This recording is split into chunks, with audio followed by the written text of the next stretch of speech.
प्यारे बच्चों, शुभ दिन। बच्चों, हम लोग 3.2 प्रश्नावली को कर रहे थे। उसके हमने कुछ सवाल किए थे अभी तक। आइए उसके कुछ और सवाल करते हैं। सवाल नंबर जो आपके पास है इस समय, हम लोग करते हैं सवाल नंबर 18। तीसरे का 5वां प्रश्न है। ये प्रश्न मैंने इसलिए लिया है क्योंकि ये 3 गुणा गया 2 मैट्रिक्स का गुणा 2 गुणा गया 3 आव्यूह से है, इसलिए मैंने इस प्रश्न को लिया है। क्योंकि नियम वही है कि स्तंभों की संख्या पंक्ति की संख्या के बराबर होनी चाहिए। तो पहले के स्तंभ दूसरी की पंक्ति के बराबर हैं, अतः इनमें गुणन की क्रिया होगी। आइए देखते हैं। पहला अवयव है 2 1 पहली पंक्ति, 3 2 दूसरी पंक्ति, ऋण 1 1 तीसरी पंक्ति। इसे मैंने R1 लिखा है, दूसरी पंक्ति को R2 लिखा है और तीसरी पंक्ति को R3 लिखा है। तुम्हारे पास R1 2 1 है, R2 3 2 है और R3 ऋण 1 1 है। दूसरा जो अवयव है इसके मैं स्तंभ बताता हूँ कि पहला स्तंभ C1 है, इसमें उसके मान है 1 ऋण 1। दूसरा स्तंभ है C2, मान है 0 और 2 और तीसरा स्तंभ है C3, मान है 1 1। बच्चों देखो, क्योंकि जो पहला अवयव है ये 3 गुणा गया 2 अवयव उसका है कोटि का, दूसरा अवयव 2 गुणा गया 3 कोटि का है। स्तंभों की संख्या पंक्तियों की संख्या बराबर 2 आ रही है, तो ये विलुप्त हो जाएगा। जो शेष बचेगा वो बचेगा 3 गुणा गया 3, यानी जो हमें परिणामी आयु प्राप्त होगा वह 3 गुणा गया 3 कोटि का होगा। अब इसके अवयव क्या क्या होंगे? अगर मालूम 3 गुणा गया 3 कोटि के अवयव में 9 अवयव होते हैं, यानी A11 होता है, A12 होता है, A13 होता है, A21 A22 A23 A31 A32 A33 होता है। तो हम बात करते हैं A11 यानी R1 C1 की। तो R1 आपके पास क्या है? 2 1 पहले अवयव की पहली पंक्ति, और C1 क्या है? दूसरे अवयव का पहला स्तंभ 1 ऋण 1। 2 का संगत 1 और 1 का संगत ऋण 1, तो 2 का गुणा 1 में होगा, धन 1 गुणा गया ऋण 1। तुम्हारे पास आएगा 2 ऋण 1, जो मान निकल के आया 1। अब निकालते हैं R1 C2। R1 2 1 है और C2 आपके पास 0 2 है, तो 2 का संगत 0 और 1 का संगत 2, तो ये होगा 2 गुणा गया 0 धन 1 गुणा गया 2, तो मान निकल के आएगा 0 धन 2, यानी 2 मान निकल के आ गया।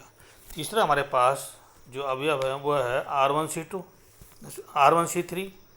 R1 आपके पास 2 1 है और C3 आपके पास 1 1 है, यानी तीसरा स्तंभ दूसरे अवयव का। 2 का संगत 1 है और 1 का संगत 1 है, तो 2 का गुणा 1 में होगा, धन चिन्ह लगाएंगे, 1 का गुणा 1 में होगा, तो ये निकल के आएगा 2 धन 1 बराबर 3।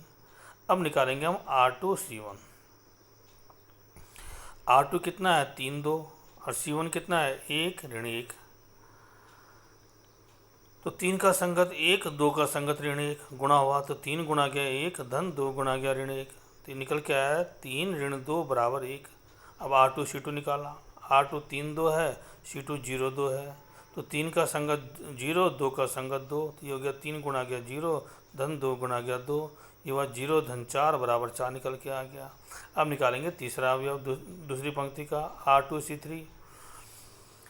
R2 हमारे पास 3 2 है और C3 आपके पास 1 1 है, 1 1। 3 का संगत 1 है, 2 का संगत 1 है, तो 3 का गुणा 1 में हुआ और 2 का गुणा आपके पास 1 में हुआ, तो 3 गुणा गया 1 धन 2 गुणा गया 1, तो 3 गुणा गया 1 कितना है? 3। 2 गुणा गया 1 कितना है आपके पास? 2, तो 3 धन 2 कितना हो गया आपके पास? 5 हो गया। अब निकाला हमने R3 C1। R3 कितना है? ऋण 1 1। ऋण 1 1 का गुणा किस में होगा? पहले स्तंभ में, यानी 1 1 में। 1 ऋण 1 में ऋण 1 का जो संगत अवयव है 1 है और 1 का संगत अवयव ऋण 1 है, तो ये R3 C1 हमारे पास आया ऋण 1 गुणा गया 1 धन 1 गुणा गया ऋण 1, तो यह आया ऋण 1 तो बराबर ऋण 2 निकल के आ गया। अब R3 C2 निकालते हैं। R3 हमारे पास ऋण 1 1 है और C2 0 2 है। ऋण 1 का संगत 0 और 1 का संगत 2, तो हमारे पास आया ऋण 1 गुणा गया 0 धन 1 गुणा गया 2, तो 0 धन 2 बराबर 2 निकल के आ गया। अब निकालेंगे लास्ट वाला R3 C3। R3 हमारे पास कितना है, ऋण 1 1 और C3 आपके पास 1 1 है। ऋण 1 का संगत 1 है और 1 का संगत फिर 1 है, तो ऋण 1 गुणा गया 1 धन 1 गुणा गया 1, तो बराबर हुआ ऋण 1 धन 1, तो 1 ऋण 1 कितना हुआ 0, तो ये इसके 9 के 9 अवयव निकल आए। अब हम मानक अवयव लिखते हैं R1 C1 R1 C2 R1 C3 R2 C1 R2 C2 R2 C3 R3 C1 R3 C2 और R3 C3। ये 3 गुणा गया 3 कोटि का अवयव है। मान रखे इनके, R1 C1 का मान 1 रखा, R1 C2 का मान 2 रखा और R1 C3 का मान 3 रखा। R2 C1 का मान 1 रखा, R2 C2 का मान 4 रखा, R2 C3 का मान 5 रखा। R3 C1 का मान ऋण 2 रखा, R3 C2 का मान 2 रखा और R3 C3 का मान 0 रखा। तो हमारे पास ये अवयव 3 गुणा गया 3 कोटि का निकला है। आइए बच्चों तीसरे का पांचवा प्रश्न करते हैं, छठा प्रश्न करते हैं। यह है 2 गुणा गया 3 कोटि का अवयव पहला वाला, इसका गुणा होना है 3 गुणा गया 2 कोटि के अवयव में। तो नियम क्या है कि पहले का स्तंभ दूसरे की पंक्ति के बराबर आए।